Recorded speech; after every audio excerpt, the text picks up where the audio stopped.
Hello, Kate Levy here with Rhonda Garvin Conaway to review a documentary called Happy, and it is. I love this movie and first discovered it several years ago when our family had set aside a day for quality time.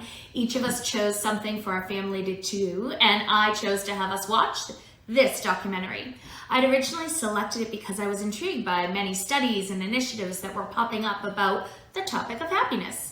Needless to say, I devoured the information in the movie, and it served as a great jumping off point for our family conversations about how we live our lives. And I'm so grateful that Rhonda recommended it because I'm a real purpose person, and so happy is not a word I naturally gravitate toward.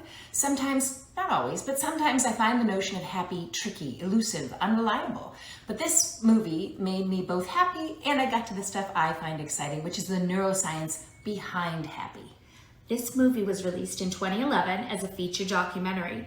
It's a journey from the seemingly darkest moment of human life to the most desperate setting, exploring human happiness through interviews with people from all walks of life in 14 different countries, weaving in the study of happiness. Directed, written, and co-produced by Rocco Bellish, that's one talented fellow. Happy is a fascinating study on what it means to be happy. With a runtime of just 1 hour and 13 minutes, this is a well-crafted, beautifully edited film, and it's a pleasure to watch. It really is, but not only a pleasure, it's so informative. The research presented in Happy states that 50% of each person's happiness is determined from your DNA. For example, people in Denmark just seem to be happier by nature. This genetic set point might seem daunting, but it leaves another 50% for you to be the architect of your happiness. And that is perfect for the theme of our November newsletter. Perfect. There were so many compelling stories of examples of people living in seemingly dire circumstances with little to eat, little in the way of worldly possessions, and yet by all accounts, happy.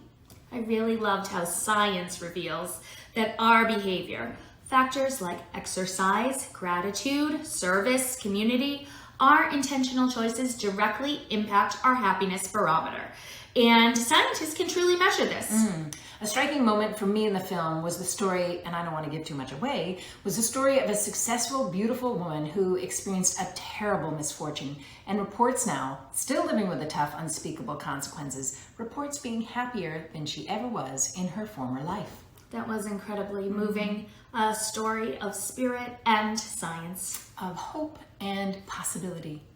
So with that in mind, you're going to find a lot of practical advice in this that explores your definition of happiness and proven ways to get happy. So we give the documentary Happy 4 thumbs up, and I'm going to add a big toe. Enjoy!